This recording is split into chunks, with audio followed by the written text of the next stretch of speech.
Harvest, everybody! This next comic is more tech savvy than I am. It's Layla!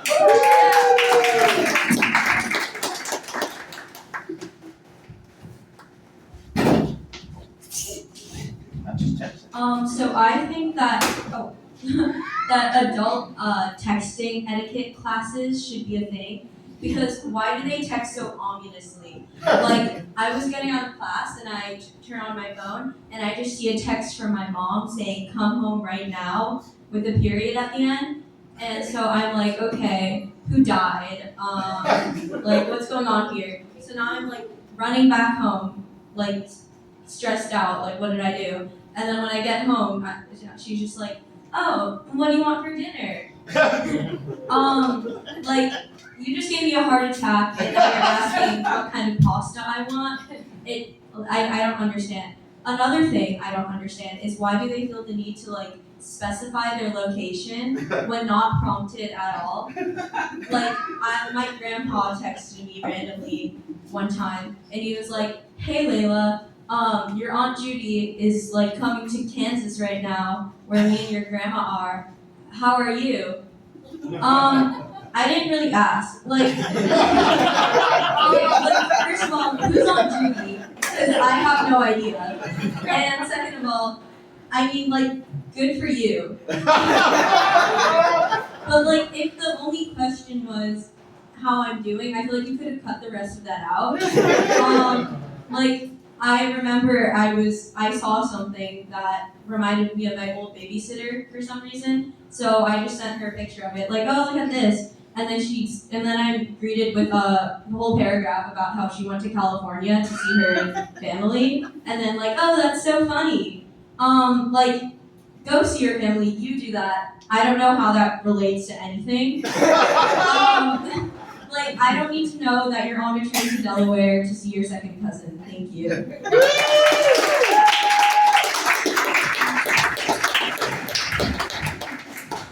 Wow, brilliant. You know, a lot of stand-up comedy is about problems that people have, and sometimes I wish that we could just have like 3 people who are lame to come up on and answer all of your advice. But lucky for me, that's exactly what this next game is. So, everyone who's in good advice, bad advice, and worse advice, please get on stage. Woo!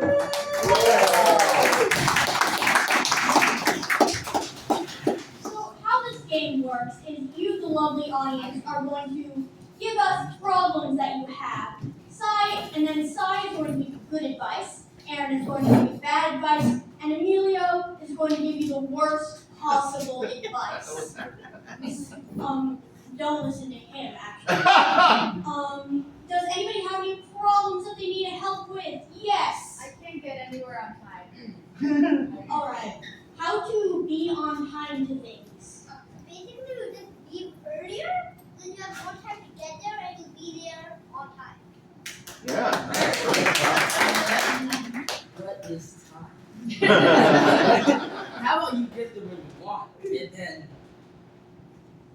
you know what I mean? You know, you have a set time to get there, but that's what the government wants you to do. Get there, whatever, okay? Screw the rules, the government is not real. Okay. Yes. I have pimples. Pimples. How to deal with pimples. I'm just gonna follow what my mom always said. She says put toothpaste on them.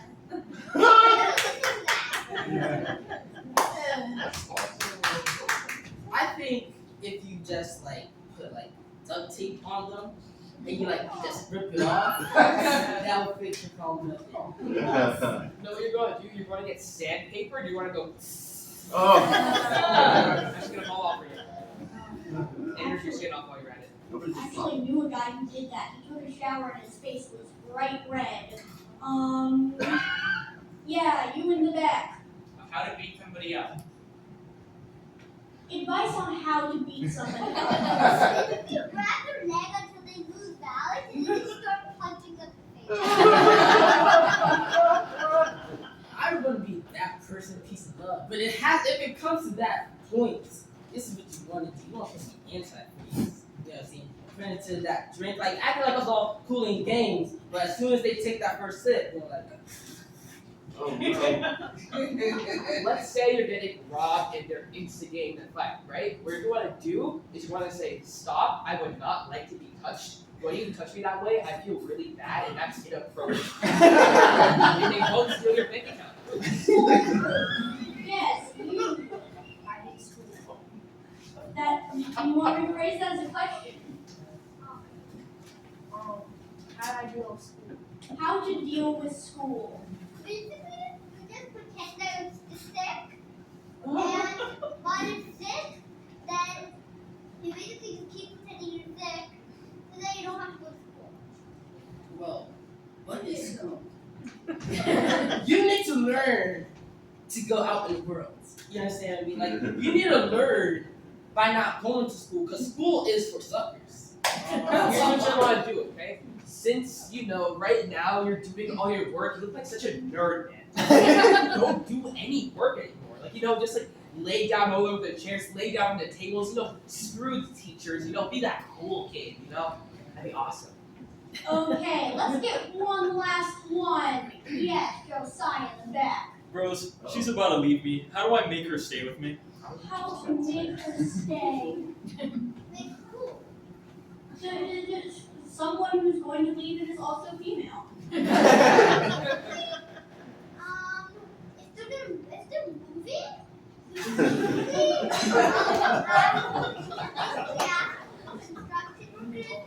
and do some work in the road, in the middle of the road, so that they can't go through. They have to stay for a while, and then the construction is done.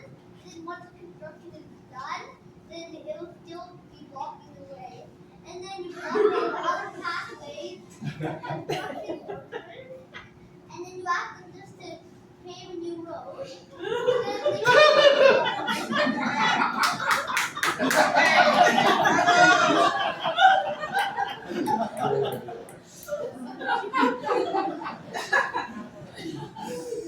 Yes. What do you do? I love her. I mean, and second chances like that. Don't give up. Take off your tires. Take off your tires. Well, what you don't have can't leave.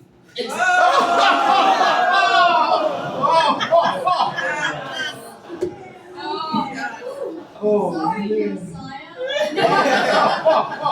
I hope that answered your question. Until then, I think I'm gonna call you a taxi.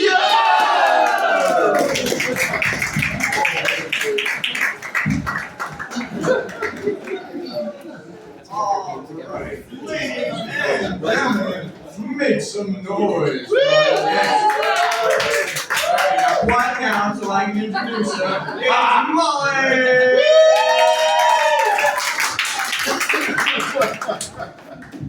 Okay, so fun fact, my dad's bald, my dad is bald, my mom is blue. So I have a question, and I know that most of you are adults, but some of you aren't, so I'm just gonna ask this. Do your parents love you, or specifically your mom? Yeah. That's it, a general question. Well, my parents love me, but I don't know if they love me enough, because my parents didn't tell me that my biggest fear was fake, the tooth fairy. When I was younger, I was terrified of the thought of a woman who's probably 150 with a scrappy old skin reaching under your pillow, grabbing your tooth, and then she leaves money, which is kind of cool. But my parents didn't tell me that she was fake, and I was absolutely terrified. Every time I would put my tooth in a little tooth box, and then I would just hide under my covers until I eventually fell asleep. You know how you can fall asleep from exhaustion? Yeah, I fell asleep from fear. Little did I know that once I found out what the tooth fairy was, I could just go to my parents' room and be like, $5, please. And then I also learned that my dad kept my teeth, kept all of them. So now I'm thinking that when I'm older, he's gonna put them in a display case and write down the age that I lost them. And for my wedding present, he's just gonna give them to me and be like, here, you should put this somewhere and represent this memory. Also, just by the way, if anybody needs some teeth, I got you. I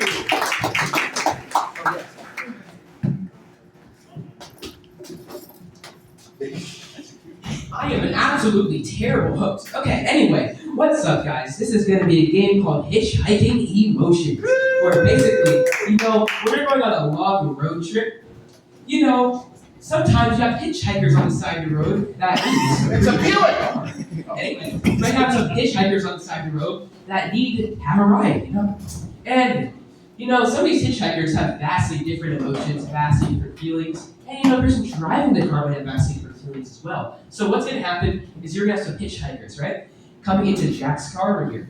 And when they come into the car, they have an emotion aside, and everyone will turn into that emotion once they come in. So, basically, Jack has an emotion. Give me a random emotion from the audience. Go. Angry. You. Happy.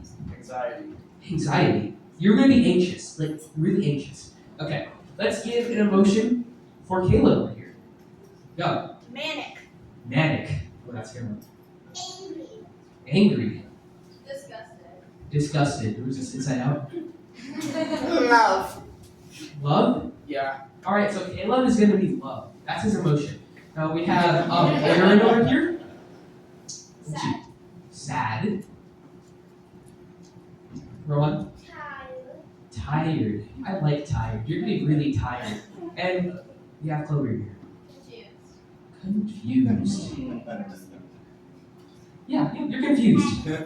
Alright. Now we gotta establish where they're going and what car they're in. So let's say where are they going? Give me a random place, it can be fictional, it can be real. Just not geographical. Go. The library. The library. What? Sweden. Sweden. Center of the earth. The center of the earth. I like that. You guys are driving to the center of the earth, and what car are they driving? A Buick. A Buick? A BMW. A BMW? The Wienermobile. You've always said that. We're gonna do the Wienermobile. Go. I don't know if I want to take the wheel. I think I'm gonna crash. Oh, whatever. Yeah.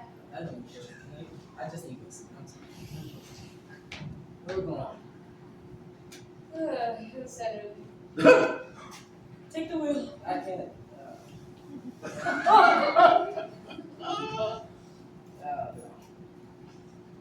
Alright. Try something else. Yeah, come here. Man, I saw your lovely car. I thought, I love it so much, I just gotta get a ride in it. Cool if I hit you? I'd love if you joined. It's such Make a sure you put on your beautiful seatbelt. thing. I love self-help and safety. My heart is skipping 4 times. I love their center there. It's my favorite vacation spot. And whenever I go there, I'm just so I'm so calm. Man, the magma surrounding the court is so hot. Right over here, hot and love. Hot and love. I feel like my heart is being like enlarged or something. Oh my god. You're my grandson. Who are you? I'm sorry, I have dementia.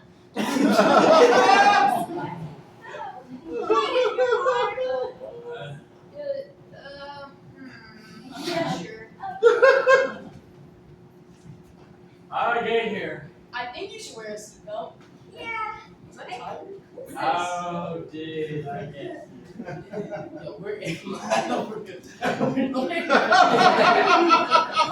god. Pull over, I know we're good. Where are we? Where are you driving to? Over. I don't even know. How do you even know how to drive?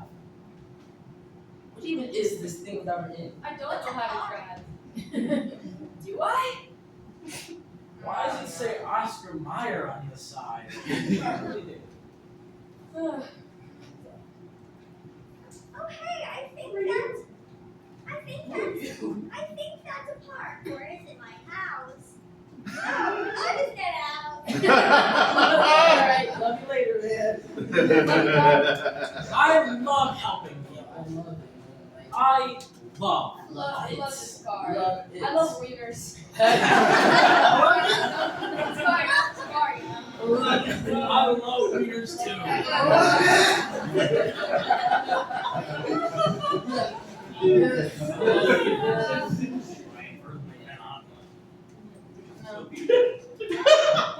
I love life right now. It's Love so it. great. It's driving to the Earth's core. It's hot.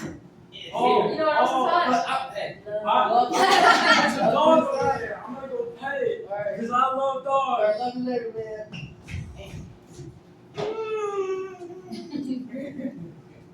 Yo, I think that he is from the beginning. I don't want to live in that fire over there. I'll just. No, I'm all alone. Oh, I'm gonna crash. No, no, no, no, no.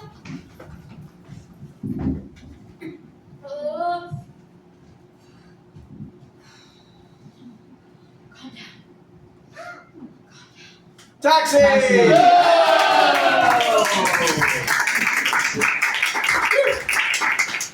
Alright, ladies and gentlemen, please make some noise for your next comedian is Chloe!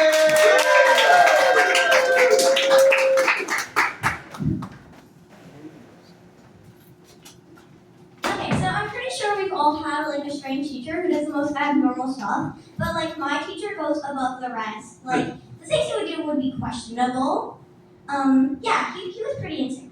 So his name was Mr. Appel. He was my 5th grade social studies teacher last year, and I don't know what to say about him really. He was strange.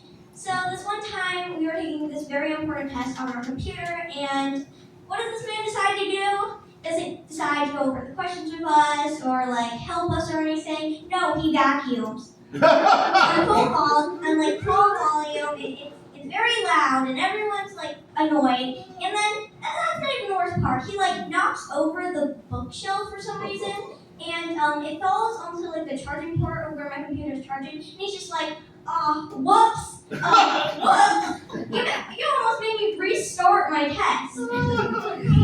Another time, we were going on a field trip, and it was a weird day already. I mean, in the morning, we got on our bus, okay? And as we were getting on, an ambulance like came through and kind of hit the bus a little bit, and we were all fine. Like nobody even felt it, but before we knew it, the police were on the bus, and like the kids in the back who just like didn't know where they were just like, oh, so who's getting arrested this time? And so we had to take the train to go on a ferry because we were going to Ellis Island. And when we were on the ferry, we weren't allowed to eat lunch. It was past 12 and we still couldn't eat lunch. But what does Mr. Appel decide to do? Decides to go to the food stand and buy himself a hot dog.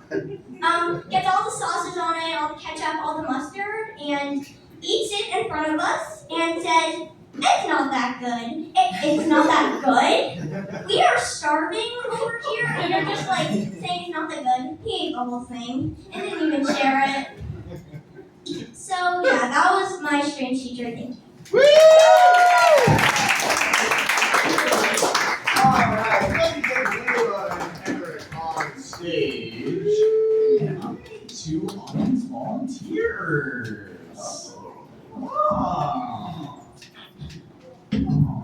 Yes. And I saw your hand. Do you want to go? Yeah, get up here. Yeah. All right, we've got 2 chairs for you. Here, sit down. Yeah, give it up for our great